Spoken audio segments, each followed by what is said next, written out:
Here's the problem: if a business borrower fails to pay back their EIDL loan, they will not be able to access federal aid again. The agency's analysis found that managing the EIDL portfolio in-house will allow it to recoup more funds compared with the sale. The SBA is keeping its COVID EIDL loan portfolio to avoid a $120 billion haircut. Despite pressure from many lawmakers, the SBA has agreed to keep and manage all the nearly 4 million COVID EIDL loans. That's good news for many of you, especially given the extremely high delinquency rates. In this video, I'm going to talk about this article that has new information, especially relevant if you are a small business owner and if you're a COVID EIDL loan borrower. As always, thanks for tuning in and subscribing. Be sure to watch until the end, and if you want grants for your business, there's a bunch of $10,000, $20,000, and $25,000 grants, all listed on the SCIP dashboard, including the SCIP 10K grant, Verizon grants, Venmo grants, U.S. Chamber of Commerce, Intuit, Comcast, eBay, and so much more, all at helloskip.com or on the SCIP app.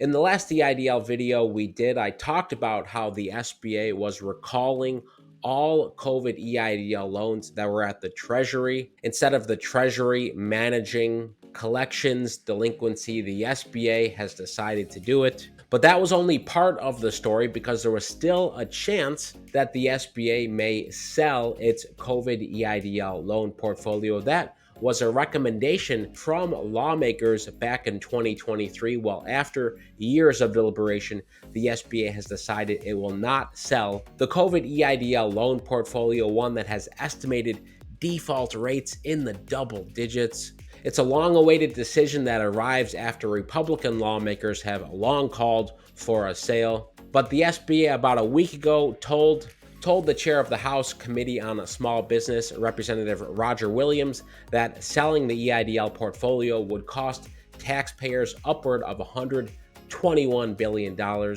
require Congress to appropriate up to $124 billion, and likely hurt small businesses currently paying down their COVID EIDL loans. There's an incredible default rate with these loans. It's estimated at 37%. That means anyone in the private market who would buy the loan portfolio would demand steep discounts on the loan values. And if that happened, the federal government's accounting principles would require that Congress appropriate funding to cover any taxpayer or government loss. So in short, the SBA is going to manage these loans. I'd love to hear if you think that's positive or negative. You know, we've been covering COVID EIDL loans since March 2020. That's over 4 years now. We've seen every single change the SBA has made as it relates to this nearly $500 billion that was given out to save small businesses, often when businesses had no other options. And with that 37%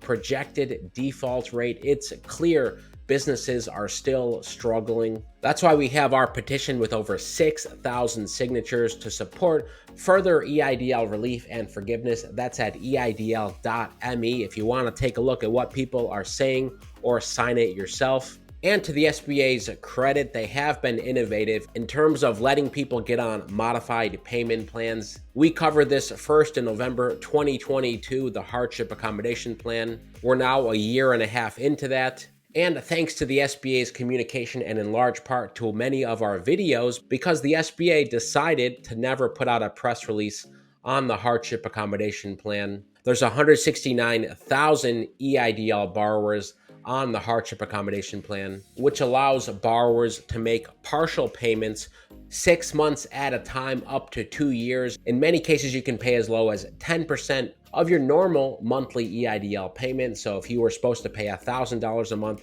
you could reduce that to $100 a month temporarily, helping you with near-term cash flow, but increasing what you owe in the long term. That's what many of you are facing right now. Personally, I think the SBA can continue to make improvements here. For example, the My SBA loan portal, which launched a little over a year ago, can still improve its register and login process to allow more people to be able to sign in and see what the status of their loans is. It comes down to details. For example, when you click sign in, you're not prompted to the sign in page, but to the register your account page. and the SBA requires around a 16-digit password, which if you're like most people, you can't remember that very easily, so you have to go through a password reset flow every time you want to log in. And if you mess up a few times, you'll get locked out and you have to call the SBA instead. Well, we know that it's friction like that that can prevent people